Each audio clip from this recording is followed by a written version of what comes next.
Exaltado seja o Deus de Abraão, o Deus de Isaque, o Deus de Jacó. Abramos, amados irmãos, o livro do profeta Daniel, e permitindo o Senhor, pela última vez no capítulo 11, livro do profeta Daniel, capítulo 11, sabemos que texto base do sermão não é projetado para que não percamos costume de consultar a palavra de Deus por nós mesmos.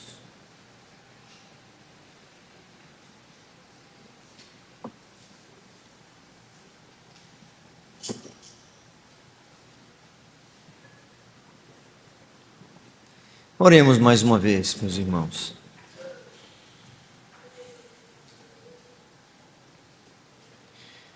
Senhor de misericórdia, Pai de toda misericórdia, Senhor de toda consolação, aquele que em Cristo revelou-se como sendo aquele que preenche todas as coisas. Prostramo-nos, Senhor, ante o estrado dos teus pés. Já podemos, de maneira diminuta, oferecer nossa adoração, acompanhada de nossa contrição, sabendo que todas as nossas obras de justiça são como trapos de imundície. Sabemos que nossa adoração é imperfeita e, como tudo o mais em nós, procede de corações corrompidos, de lábios pecaminosos, porque somos homens de lábios impuros e habitamos em meio de homens de impuros lábios. Mas podemos reconhecer que em Jesus Cristo, o teu Filho amado, o teu unigênito, que por sua obediência irrestrita, sua morte substitutiva naquela cruz, nós fomos reconciliados contigo. E como diz a letra da canção, o véu que separava, ele já não separa mais. Aquela luz que outrora apagada, agora brilha. Porque o teu Filho está à tua destra intercedendo por nós. E por semelhante modo, o teu Espírito intercede por nós com gemidos inexprimíveis. Fomos feitos, então, herança do Senhor, aquela que chama de noiva do Cordeiro, povo de tua propriedade exclusiva. Imploramos-te, Senhor, que não olhe para nós segundo as nossas mazelas, mas olhe-nos com as nossas vestes lavadas naquele sangue precioso. Olhe para nós como aqueles mais que vencedores por meio da vitória de Cristo. Olhe para aqueles que, pecadores contumazes, foram declarados justificados. Então, Senhor, que a tua mercê nos alcance, que dispense do teu favor sobre nós nesta hora, com poder e graça, e com profundidade que é própria da tua palavra. Instrua-nos nesta hora, Senhor. Não permitas que esta noite passe sem que recebamos a porção que a nossa alma carece. Em nome de Jesus que oramos. Amém. O tema do nosso capítulo 11, que nos acompanha até hoje no versículo 45, é esse, projetado. A soberania de Deus na história e o triunfo final do seu reino.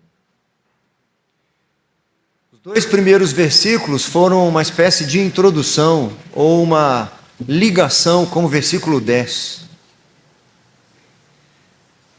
Do versículo 2 até o 20, nós podemos ver que esta soberania de Deus se demonstra no conflito que foi ordenado. Do versículo 2 ao versículo 20, há ali um número enorme de revelações de conflitos que se sucederiam, mas que esses conflitos que se sucederiam no futuro, eles eram soberanamente ordenados. Nós pudemos ver isso.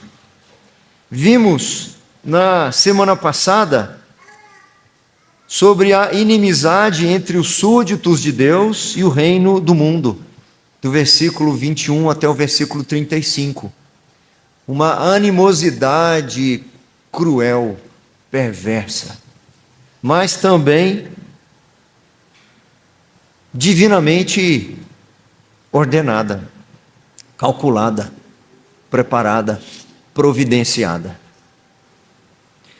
Então nós percorremos esse capítulo 11 até o versículo 35, e eu repito a citação de um comentarista que é um dos capítulos mais difíceis de todo o livro do profeta Daniel.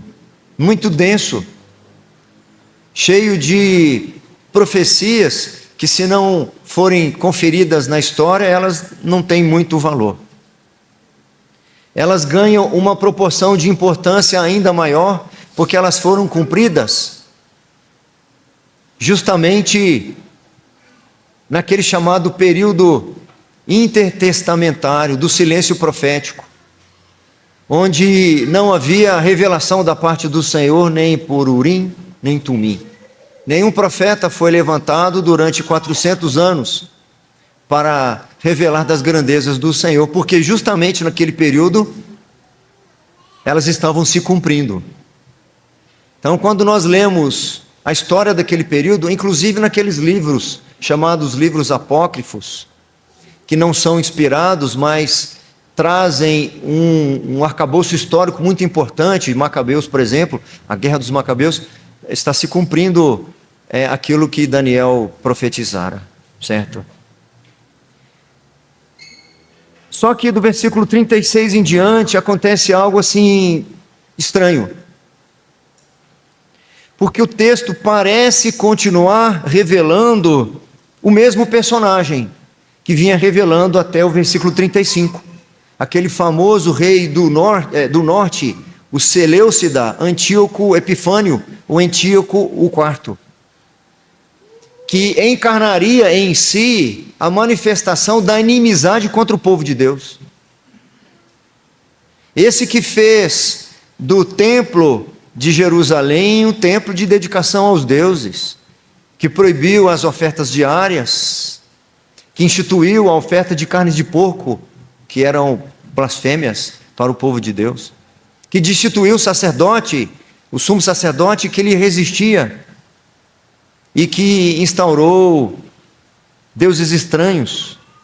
Parece que é o mesmo, mas não é. Até o versículo 35, há uma exatidão no cumprimento histórico.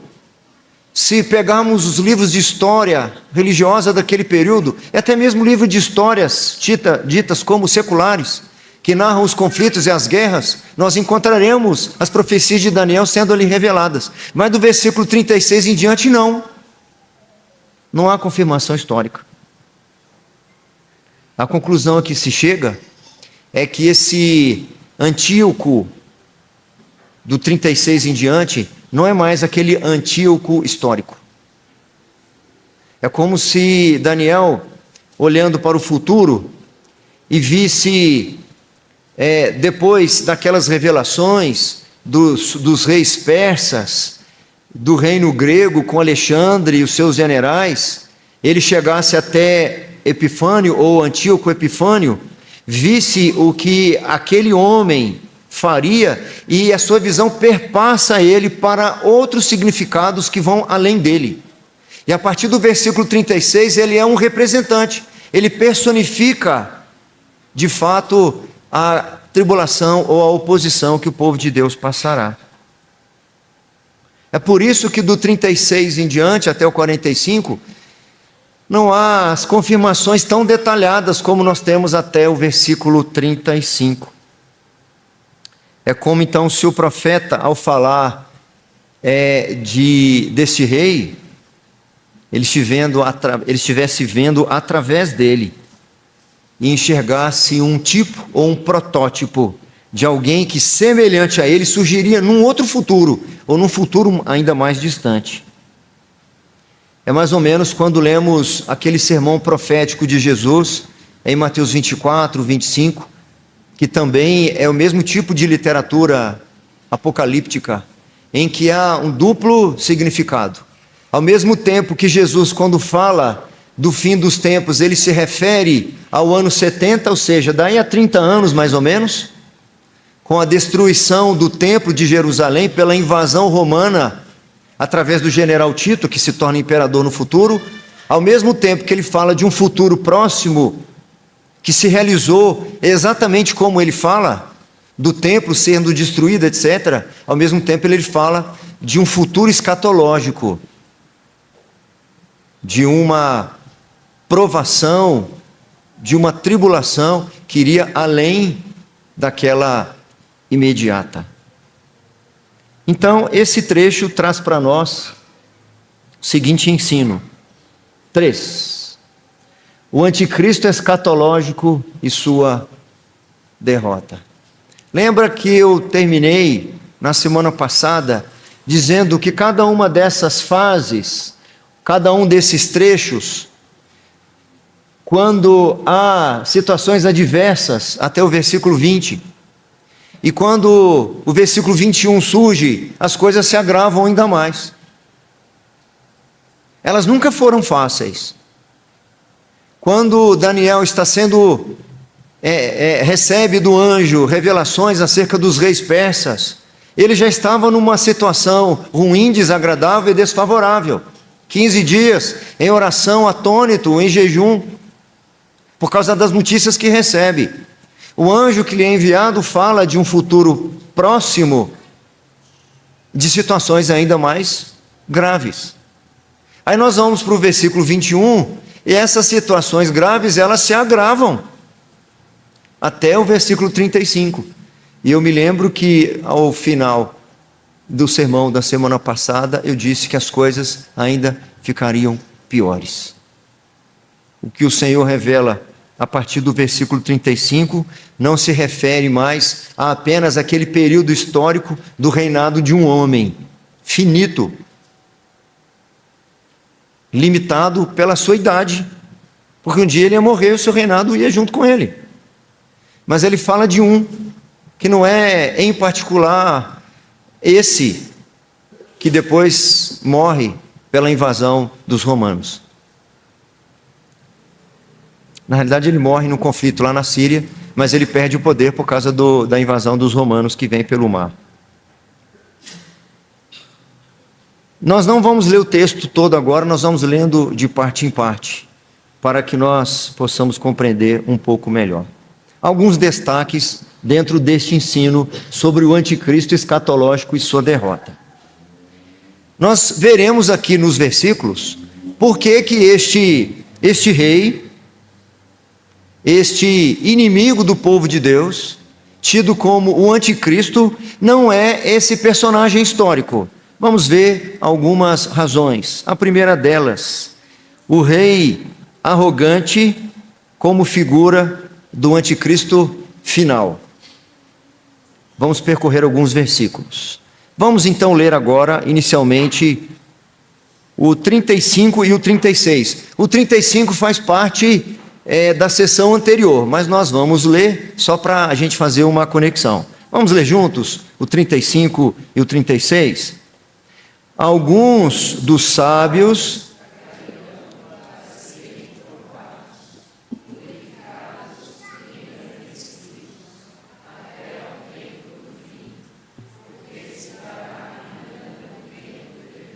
trinta e seis.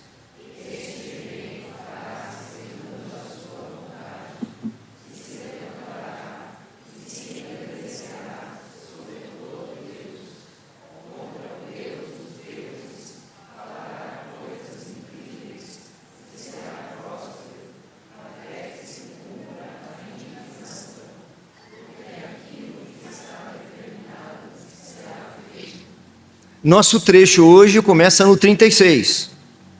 Mas eu li o 35, que ele encerra a descrição das ações ou dos feitos de Antíoco IV, aquele personagem histórico, aquele herdeiro, de certa forma, ainda que de maneira indevida, do trono de Alexandre o Grande no norte, na Síria. E agora, no versículo 36, pode parecer que Daniel está recebendo a revelação da parte do anjo do mesmo personagem, mas não é. Este rei fará segundo a sua vontade. Aqui, algumas inconsistências que demonstram que não é daquele rei histórico ou daquele anticristo histórico. É um anticristo escatológico.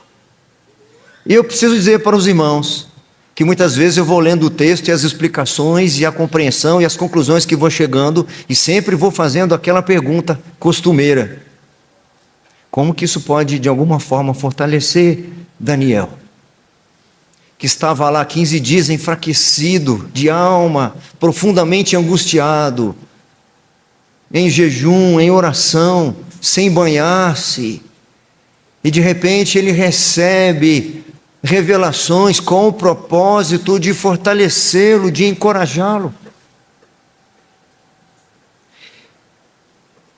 Se fosse eu naquela ocasião, talvez eu fizesse uma pausa, pedisse uma pausa para o anjo. Falasse: espera, só um minuto. Esse rei que se levantará, que fará tudo segundo a sua vontade, ainda será pior que o anterior. E como eu posso ser fortalecido com isso? Algumas pistas para nós.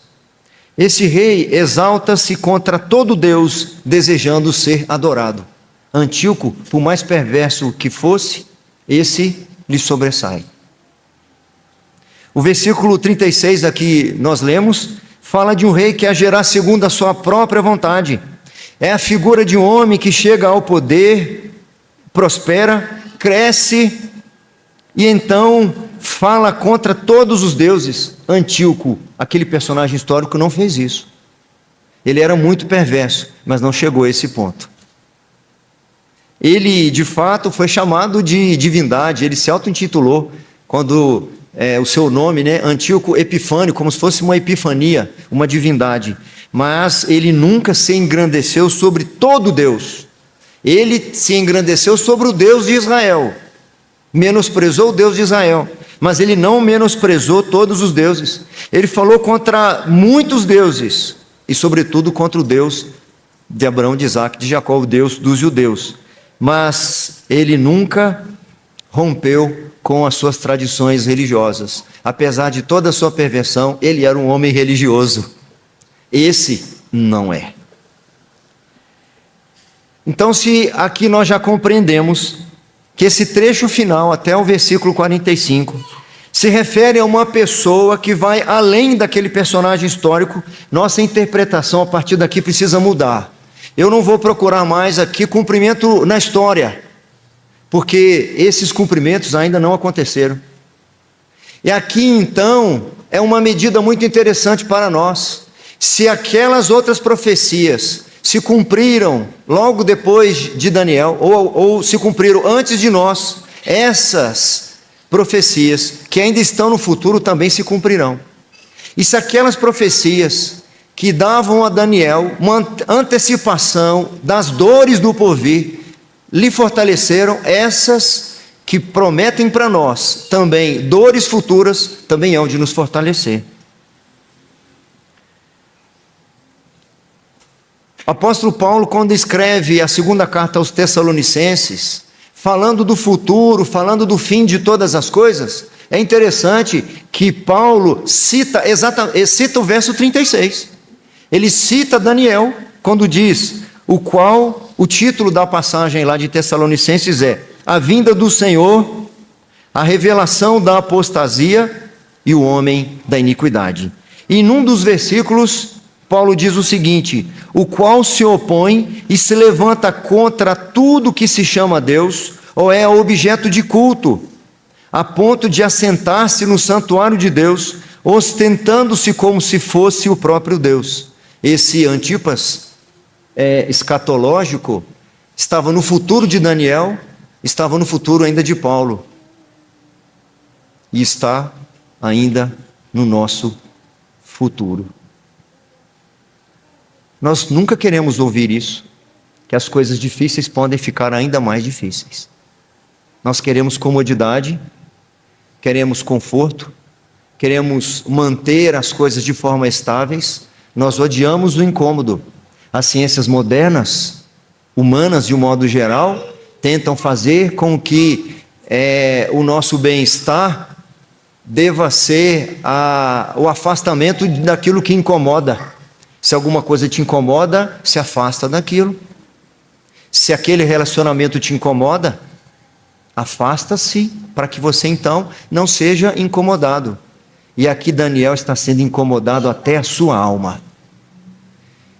E foi o que eu senti, de certa forma, guardadas as devidas proporções, quando eu fui lendo esse texto. Seria muito embaraçoso nós dizermos que a partir aí do versículo 36 se refere a esse personagem histórico.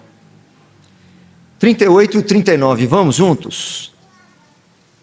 Mas, em lugar dos deuses,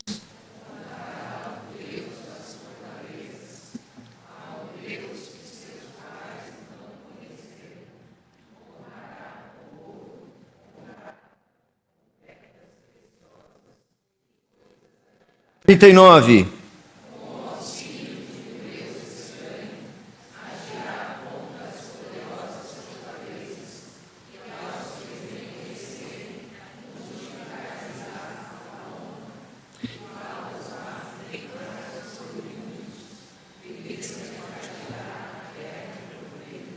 Esses versículos reforçam o que se inicia aqui no versículo 36.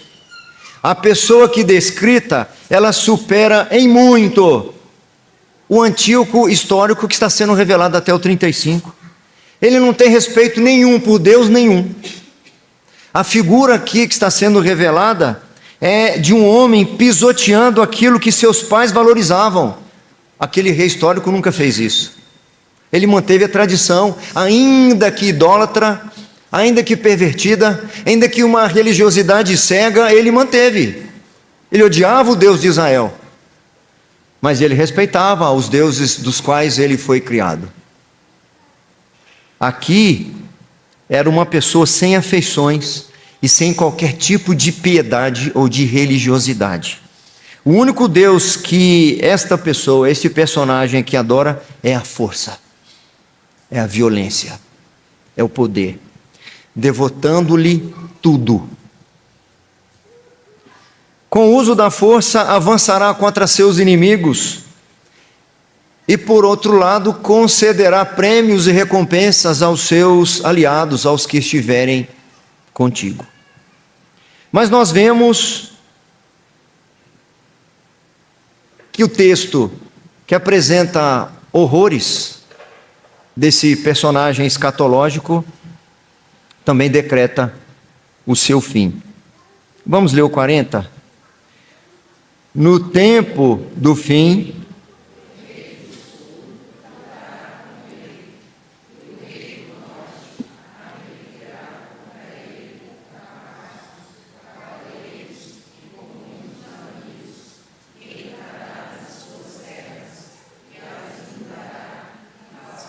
virá o tempo em que dois oponentes, em princípio adversários, se encontrarão face a face. De um lado, tipificado o rei do norte, ou Antíoco Epifânio, chamado de rei do norte aí no versículo. E de outro lado, tipificado os Ptolomeus, que ficavam no Egito, como rei do sul. Estes serão dias de batalha, quando o anticristo estará preocupado em buscar expansão territorial. Vamos para o 41 e as explicações ficarão melhores, mais fáceis daqui a pouco. 41. Entrará também na terra gloriosa.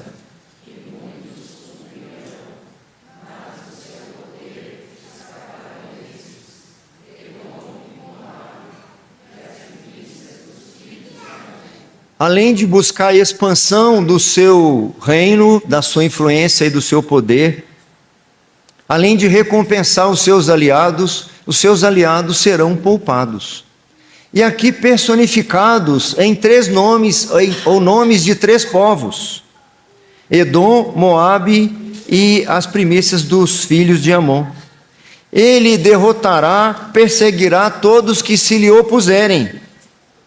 E os únicos que escaparão de sua ira são os próprios inimigos de Deus.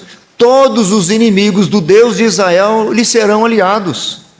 Aqui, por exemplo, são exemplificados em Edom, Moabe e Amon. Eles, historicamente, são inimigos tradicionais do povo de Deus. Estão sendo personificados, que no futuro da perseguição desse anticristo, aqueles que são inimigos do Senhor lhe serão aliados. 42 até o 44, vamos juntos. Estenderá a mão também contra as terras, e a terra do Egito não escapará.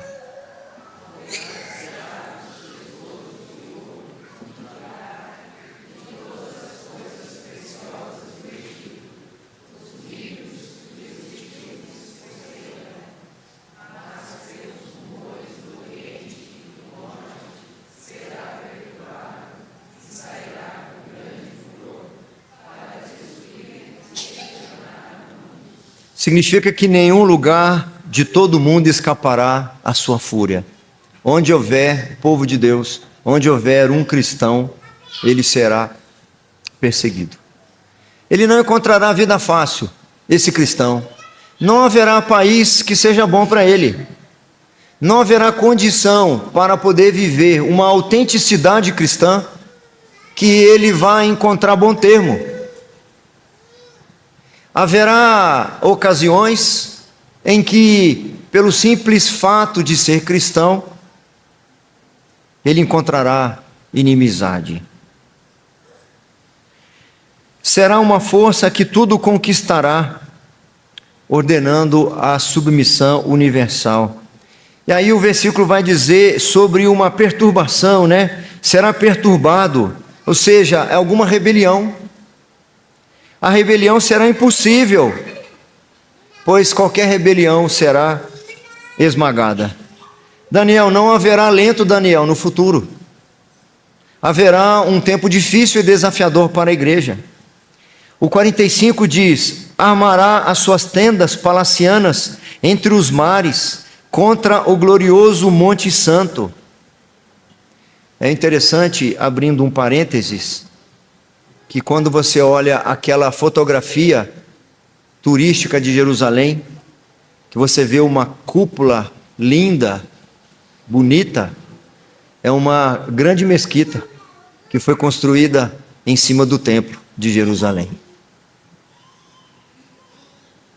Armará suas tendas palacianas entre os mares contra o glorioso Monte Santo, mas chegará o seu fim e não haverá quem o socorra. Finalmente assentará seu trono na terra sagrada e gloriosa. Paulo vai dizer isso lá no futuro, a ponto de assentar-se no próprio santuário de Deus, ostentando-se como se fosse o próprio Deus. Esse anticristo, amados irmãos, ele representa, na realidade, a grande rebelião do ser humano contra Deus. Haverá um tempo, segundo as Escrituras, que a inimizade contra Deus do ser humano alcançará patamares elevadíssimos, como nunca na história. Esse período será tão grande a ponto de Jesus dizer que, às vezes, um próprio irmão se levantará contra outro irmão, pelo simples fato de ele se declarar cristão, dele se declarar crente em Jesus Cristo. Essa maldade e essa conquista espalhada, essa expansão, será a própria inimizade contra o Senhor. Ao longo da história, alguns vêm tentando personificar achar um personagem na história que seja de fato o anticristo. Mas há outros, já no tempo mais próximo, que entendem que será essa maldade, essa perversão, quando Jesus vai dizer lá no sermão profético de Mateus, do amor se esfriar de quase todos, é quando a verdade será abafada pela mentira, a justiça será abafada pela injustiça, a inversão de valores será tamanha que o errado predominará sobre o certo, e quem quiser defender o certo, o correto e o justo, será sufocado. Será praticamente impossível, inviável, vivenciar preceitos e demonstrar virtudes do Senhor Jesus Cristo. Não é só na sala de aula, ou naquela universidade, ou naquela outra universidade, que haverá opressão contra princípios e valores. Para todo lugar que se for, dentro da própria casa, não se poderá demonstrar ou defender preceitos virtuosos. Se nós olharmos o nosso entorno, a gente começa a perceber que a gente já está vivendo muito parte disso aqui.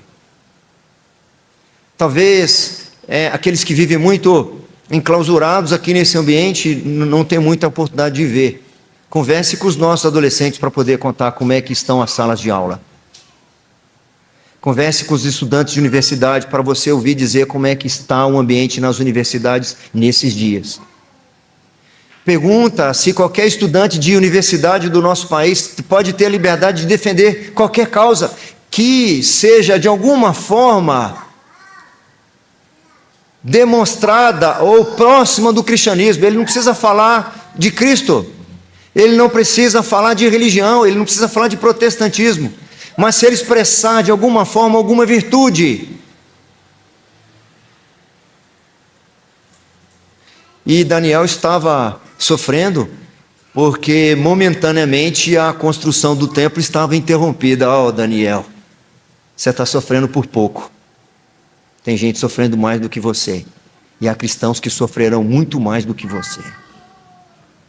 Paulo, quando tem o propósito de dar esperança para os crentes de Tessalônica, de fortalecer os crentes da Tessalônica, ele diz: irmãos, no que diz respeito à vinda de nosso Senhor Jesus Cristo e à nossa reunião com Ele, nós vos exortamos, a que não vos demovais da vossa mente com facilidade, nem vos perturbeis, quer por espírito, quer por palavra, quer por epístola, como se procedesse de nós, supondo que tenha chegado o dia do Senhor. Ninguém, de nenhum modo, vos engane, porque isto não acontecerá sem que primeiro venha a apostasia, e seja revelado o homem da iniquidade, o filho da perdição, o qual se opõe e se levanta contra tudo que se chama Deus, ou é objeto de culto, a ponto de assentar-se no santuário de Deus, ostentando-se como se fosse o próprio Deus. Não vos recordais de que ainda convosco eu costumava dizer-vos estas coisas? E agora sabeis o que o detém, para que ele seja revelado somente em ocasião própria. Como nós nos insurgimos, muitas vezes, como opositores e inimigos de Cristo. Nós precisamos refletir se nós mesmos, muitas vezes, não somos empecilho para aqueles crentes mais piedosos, que são um pouquinho mais radicais com as coisas do Senhor, manifestarem então seus preceitos e seus valores. Eu vi um pequeno trecho hoje de um sermão do reverendo Arival Dias Casimiro, foi meu tutor, e ele fala das lutas até chegar no ponto que eles estão hoje lá naquela igreja, e boa parte eu acompanhei, porque fui seminarista lá, enfim. Ele diz: eu não acredito em fogo amigo, aqueles irmãos que sem querer sabotam a obra do Senhor. Na realidade não tem fogo amigo, é fogo do inimigo. Entre nós mesmos nós encontramos emissários do anticristo, porque de uma forma ou de outra diminuímos, enfraquecemos ou fragilizamos a fé uns dos outros, quando de alguma forma minimizamos o interesse daquela pessoa. É por certo que algumas mães podem até dizer para os seus filhos: mas você vai para a igreja de novo? Você já não foi ontem? Eu não sei por que precisa de tanta programação assim na igreja. Eu não entendo por que você só tem amigos na igreja. E você não tem amigos fora da igreja? Eu tenho ouvido pastores falando isso, querendo ser mentores de outros pastores e dizendo assim para nós: você precisa se relacionar mais lá fora. Bom, eu não tenho tempo nem para me relacionar dentro de casa direito.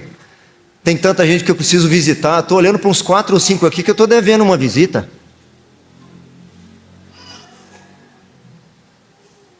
Nós muitas vezes, sem perceber, nós somos instrumentos do anticristo, ou dessa cosmovisão perversa, de amenizar preceitos e valores, de diminuir as exigências, de negociar os critérios que não podem ser negociados. Os púlpitos não condenam mais a iniquidade, os púlpitos não condenam a fornicação entre os jovens. Alguns podem dizer: não é possível, os jovens da sua igreja, nessa idade, nunca beijaram. Não, nunca beijaram, porque era para ter beijado. Era para eles estarem namorando. Mas de que você está falando? Aonde que tem essa regra? Não, é preciso namorar para poder conhecer mais e um pouco melhor. E você está tirando esses preceitos de onde? Nossas mentalidades têm sido inundadas por um pensamento perverso e mundano. Mas nós já fomos mortos, que estávamos mortos nos nossos delitos e pecados, morremos para aquela morte. Nós não somos mais conduzidos pelo senso comum.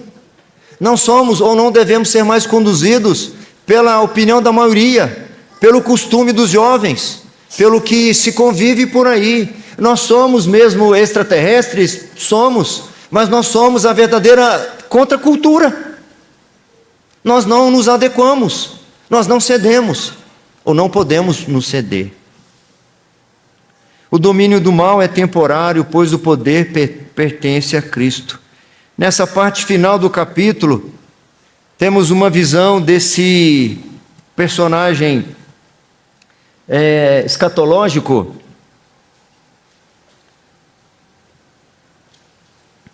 esse Antíoco Epifânio escatológico,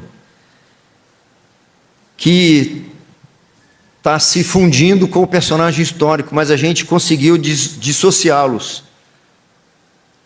E o fim a que se refere aqui: mas chegará o seu fim e não haverá quem o socorra, não se refere ao personagem histórico, e sim ao anticristo escatológico.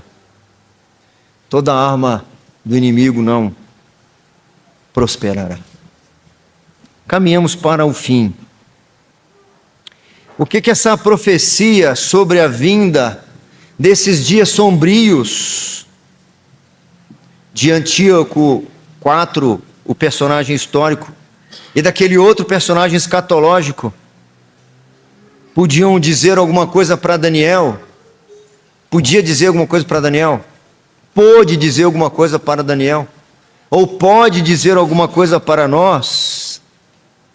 Eu penso, meus irmãos, que estas profecias aqui são reveladas para Daniel para ampliar sua visão e para ampliar a nossa visão. Mencionei aqui agora há pouco que Daniel está conturbado pela visão que ele recebe anteriormente, lá no capítulo 10. Pela notícia de que há um grande revés no povo que voltou para Jerusalém, para a reconstrução. Ele ficou aturdido com aquilo. O Senhor responde para Daniel como? Dizendo: Daniel, abra os olhos e veja o que eu reservei para vocês neste mundo, ou o que está reservado para vocês neste mundo. Eu penso que o problema de Daniel ficou tão pequeno perto do todo, que ele se sentiu consolado. Ele se sentiu grato, porque ele tem notícia aqui de que muitos cairiam à espada, muitos seriam queimados vivos, e ele foi testemunha de seus amigos não terem sido queimados vivos. Eles estavam em grande vantagem. O Senhor responde anunciando que há tempos de maiores tribulações ainda por vir. Nós estamos conturbados por algum problema? Certamente em algum momento nós seremos conturbados por problemas. Nós teremos de enfrentar situações adversas. Esse texto tem o propósito de nos animar, porque nós ainda vivemos situações muito favoráveis e reclamamos, como diz o ditado, de barriga cheia. Há crentes em muitas partes do mundo nos dias de hoje, cujas posses são saqueadas, são expulsos de suas casas, de suas cidades e até de seus países. Há crentes nos dias de hoje em várias partes do mundo, cujos familiares são sequestrados, meninas sequestradas para tráfico sexual. Nós nem precisaríamos chegar a esse tempo de grandes tribulações para nós percebermos que grandes aflições estão sendo vividas e que as nossas não são nada. Elas se resolvem com um band-aid. Mas Daniel 11 não tem o propósito apenas de nos fazer sentir vergonha de nossas murmurações. Porque sabemos que há crentes que estão vivendo situações piores do que a nossa. Nós temos lições preciosas aqui para nós. Eu vou destacar 4 delas. Elas não estão ali no slide. Primeira lição para nós: creia. Creia. Cultive a sua fé, porque não é que você não sabe o dia que você vai precisar. Eu afirmo com todas as fundamentações bíblicas, nós certamente precisaremos de fé. Creia. Nós somos chamados a crer. Nós somos desafiados a confiar em toda e em qualquer situação. No versículo 32, lemos: mas o povo que conhece ao seu Deus se tornará forte e ativo.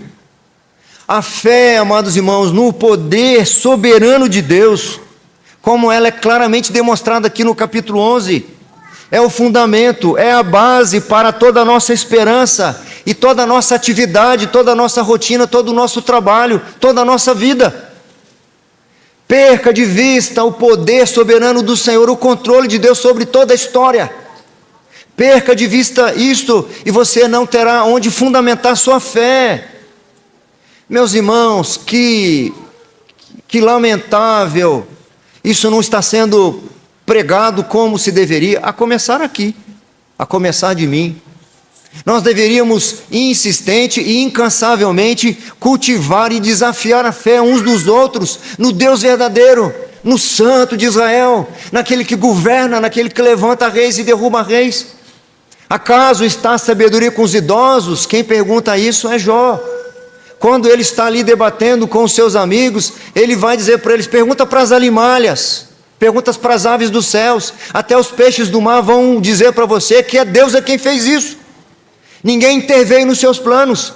Eu não perdi uma res, eu não perdi uma cabeça de gado, nenhum dos meus filhos morreu, nenhum dos meus patrimônios foi usurpado, nenhuma chaga foi posta na minha pele, sem que o poder do Deus soberano estivesse controlando tudo isso. Mas nós nos esquecemos disso, amados irmãos. O conselho que nós temos para dar uns para os outros, quando apresentam algum problema, alguma dificuldade no trabalho, nosso conselho é: você não consegue uma promoção, entrega currículo no outro lugar, ao invés de dizer confia no Senhor, porque Ele abre portas que ninguém pode abrir, e Ele fecha portas que ninguém pode abrir.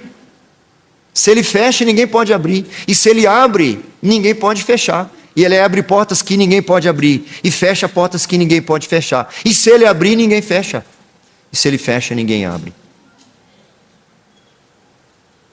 A história, meus irmãos, é o registro da obra das mãos de Deus, realizando os seus propósitos soberanos na vida de homens, de famílias, de povos, ao longo das eras. Ele não perdeu o costume, não diminuiu o seu poder. O conselho que nós devemos dar um para os outros é: creia no Senhor a todo custo. Mas já passou o prazo de cobrir aquela dívida. Morra com essa dívida se o Senhor não quiser que você resolva esse problema. Mas não vai procurar atalhos.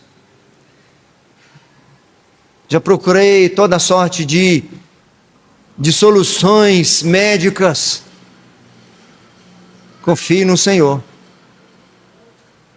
Se tiver de morrer com essa doença, morra confiando.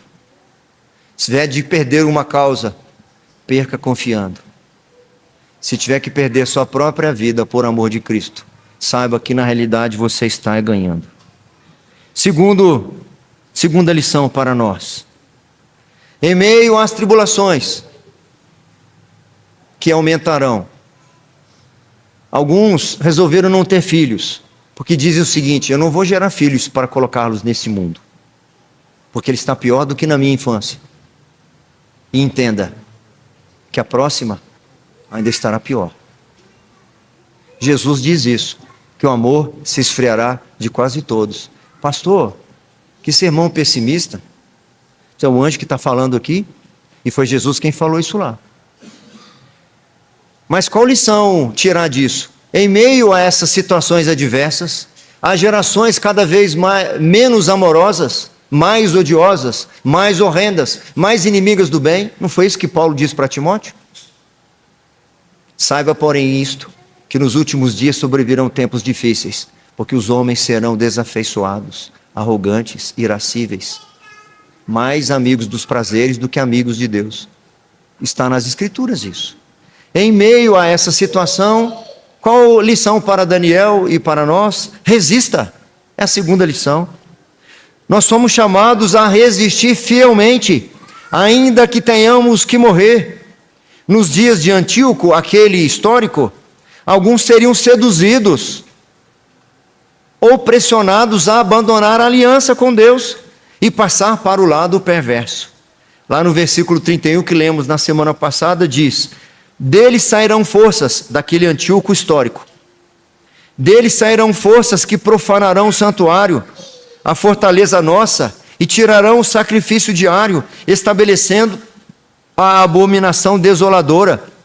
Aos violadores da aliança, ou seja, os crentes que negarem a fé no Senhor, aos violadores da aliança, ele com lisonjas perverterá. Algumas vezes, obedecer ao Senhor significa uma vida de fidelidade em meio a um ambiente hostil. Não tente mudar o seu contexto. E não vai adiantar muito mudar só de escola. Em algum momento, você vai ter de enfrentar a hostilidade daqueles que não concordam. Não adianta tentar proteger a todo custo que os seus filhos não tenham nenhuma vez algum ambiente hostil para eles. O que eles precisam aprender a resistir até o sangue. O que o autor aos Hebreus diz?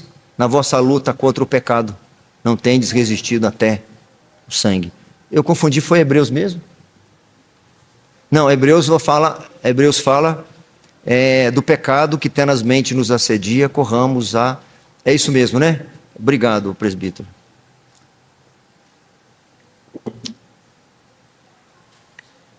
Algumas vezes, resistir significará literalmente um martírio pela fé, ou pela espada, ou pelas chamas, sem um resgate dramático no último minuto. Muitos foram queimados, ainda que conhecessem o testemunho de Sadraque, Mesaque e Abednego. Com eles, no último minuto, o Senhor está com eles na fornalha e eles não foram queimados. Isso não aconteceu outras vezes. Um ato como esse, de chegar ao ponto de entregar a própria vida por Cristo, justamente porque você acredita nele, pode parecer, para aqueles que te conhecem, uma grande estupidez. Talvez seu cônjuge, os seus pais não vão conseguir entender por que você manteve-se tão firme, tão resistente. Pode parecer para eles estupidez. Terceira lição. Ensine. Somos chamados a ensinar aqueles ao nosso redor. Os outros precisam saber que a história tem um objetivo e propósito que foi estabelecido por Deus. Nós somos chamados a instruir as pessoas de que o que está acontecendo não foi simplesmente intriga da oposição. Isso aí foi porque houve um arranjo, por isso que esse governo está assim. teve um arranjo ali, uma contagem errada, teve uma artimanha daqui, uma conexão dali, uma má vontade dali, e as pessoas começam a procurar respostas humanas para aquilo que é inevitável. Tem alguém que controla todas essas coisas. Nós lemos aqui que tinha intrigas palacianas. Isso tudo, todo esse conflito estava divinamente ordenado. O versículo 33 diz para nós: os sábios entre o povo ensinarão a muitos. É isso. Essa é a esperança. É isso que deve ser compartilhado. É isso que fortalecerá.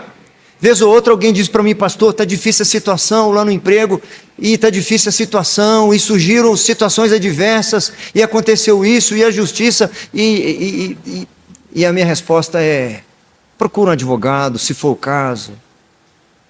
Mas lembre-se que tudo está no controle do Senhor.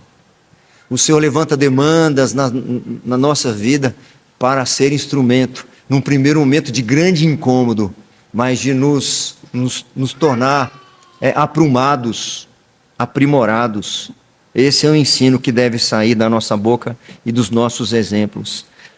Muitos que estão próximos de nós passam pela vida sem qualquer pensamento sobre a ressurreição final e o dia que eles estarão diante do Senhor para prestar contas. Muitos estão afligidos pelos sofrimentos presentes. Quem lhes falará da esperança? Quem compartilhará das boas novas do Evangelho? E última lição: ore. Somos chamados a orar. Foi o que Daniel fez. A vitória não virá por nossas forças. A vitória não virá por nossos estratagemas. A vitória não virá numa boa estratégia nas próximas eleições, sobretudo no nosso país. A vitória não virá numa campanha bem feita. A vitória não virá se nós nos engajarmos mais por aqueles candidatos que julgamos ser mais justos. A vitória virá do parte do Senhor. A vitória vem dos exércitos do céu. Como diz aí o texto, liderados pelo arcanjo Miguel, que se levantará para livrar os santos de Deus. A oração, meus irmãos, segundo um comentarista, ele diz: a oração é uma atividade revolucionária, pela qual a criatura fraca e imortal toma parte nesta grande batalha cósmica e faz sua parte para mover céus e terra na direção da vitória final de Deus. A perspectiva do céu é a resposta às tentações de Satanás. Quando ele nos tentar, a resposta é termos a perspectiva do céu. A antecipação, ele termina dizendo, a antecipação de vermos a face de Deus brilhando sobre nós, com o mesmo calor e amor que ele teve por seu Filho, é a resposta para o nosso presente desânimo, dificuldade e desespero. Eu quero, já que os irmãos estão com o texto aberto, aí no capítulo 7 nós encerraremos. Quando pela primeira vez Daniel é alertado sobre esse anticristo escatológico.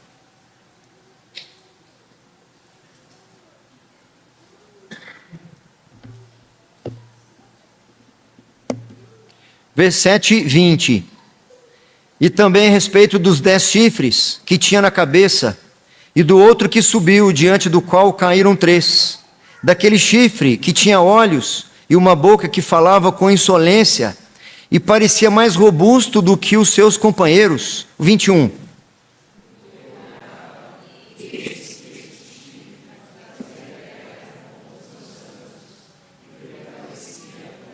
E finalmente o 22.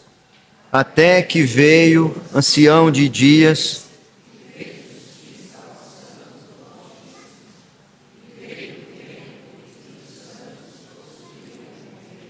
é o que o capítulo 12 vai ensinar para nós. Que o Senhor nos abençoe e nos prepare para, de forma vigorosa, enfrentarmos as adversidades que nós já enfrentamos.